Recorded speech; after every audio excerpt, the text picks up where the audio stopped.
In this video, I'm going to tell you how you can buy a commercial plane, how much it costs, and why that may not be the best idea. There are some pretty crazy price differences, and some planes are effectively worthless, despite costing $500 million. So buckle up and let's get shopping.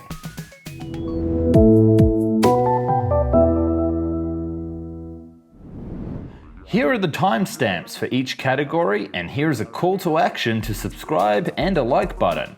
Okay, now we can start. 2020 is a great time for a fresh new beginning. And if you are thinking of jumping into the airline game, you can pick up some jets for a sweet deal.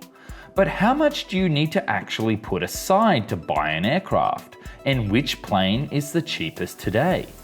Before you buy, it's worth pointing out how airlines themselves expand their fleets. Here's the thing, most airlines don't actually own their aircraft.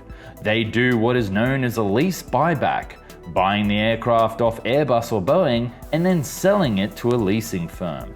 That way they can slowly pay off the plane and still have the capital for operations. But leasing can be taken so much further.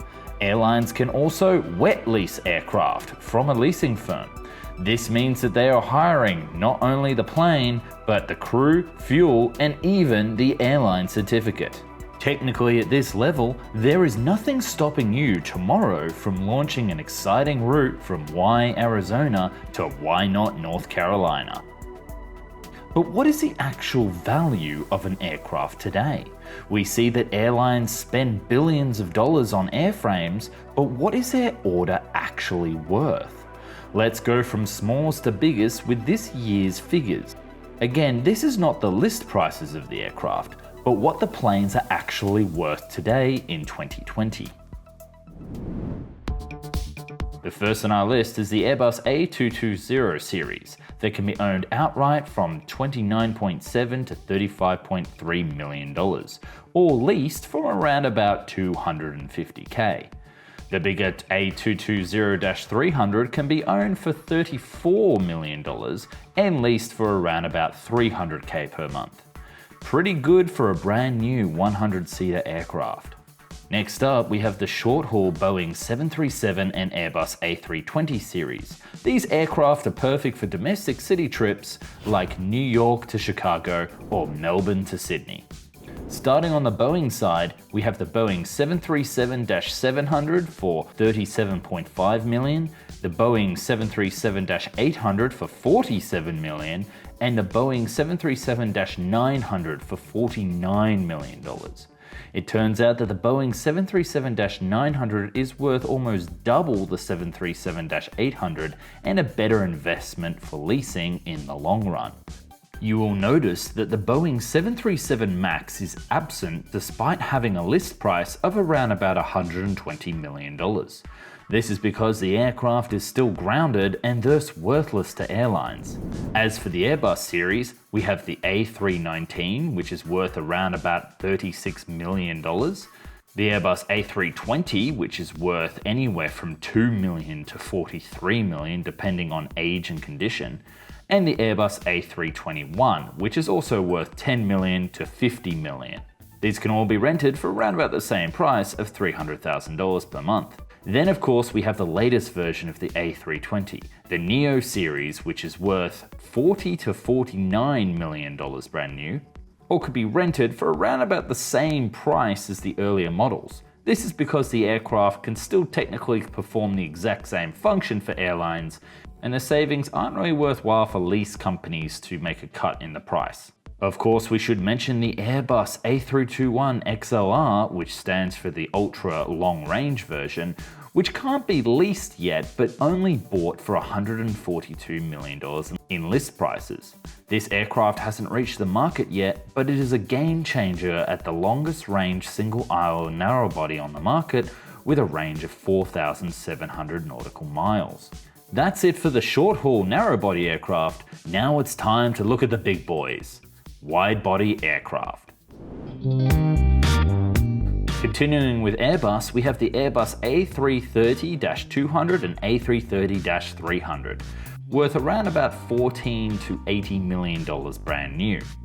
and rented for around about $600K.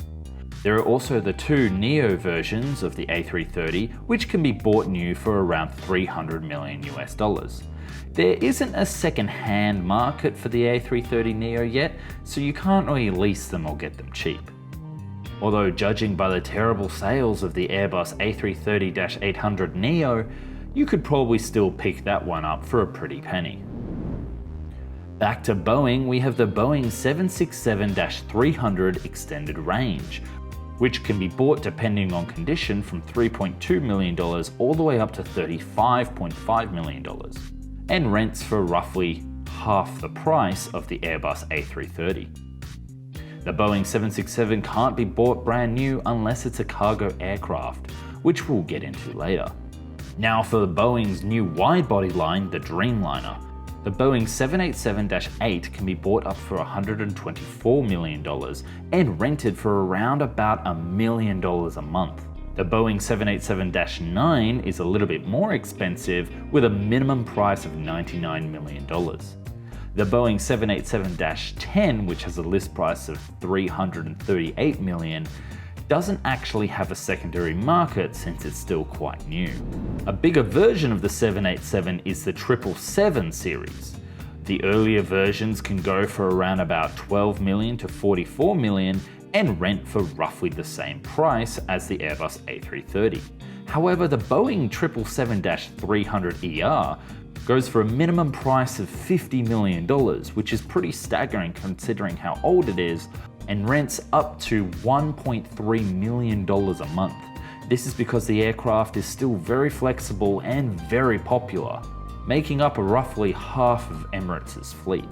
And we also have to mention the soon-to-be flying in our skies Boeing 777X, which can be yours for the low price of $442 million at list prices. Again, it's likely that airlines are paying half of that list price at market, but there is no option to get it cheaper anywhere else. Now for the upper end of the Airbus market, we have the new Airbus A350. The A350-900 goes for $104 million brand new, up to $154, and rents for $1 million a month. The Airbus A350-1000 has a list price of $366 million, and there isn't really a second-hand market for the type yet, so again, airlines can't get a bargain. Now for the final event, the big jumbo jet prices.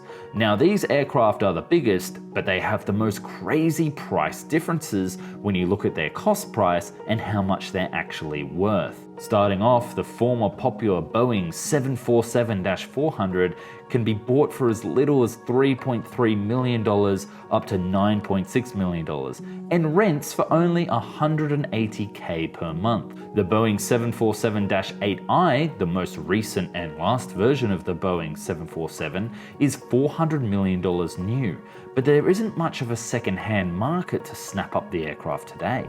Now for the biggest reveal. The Airbus A380 is worth new $444 million, the most expensive on this list, yet today it can only be bought for $66 million. Renting for the same price as a Boeing 747-400, just under $200K.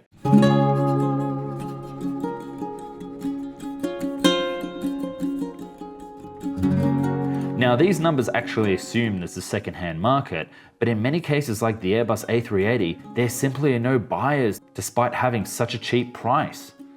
This means that the aircraft are just ending up in the scrap heap. The fascinating thing about this list price is that many of these bigger aircraft can be bought and operated for far cheaper than smaller and more fuel-efficient aircraft.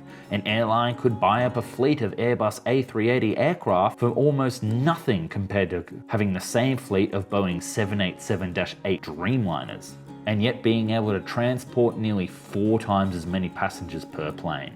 There are some aircraft missing from this list, but the market is so small for them that I've omitted them right now, like the Airbus A300 and the Boeing 757.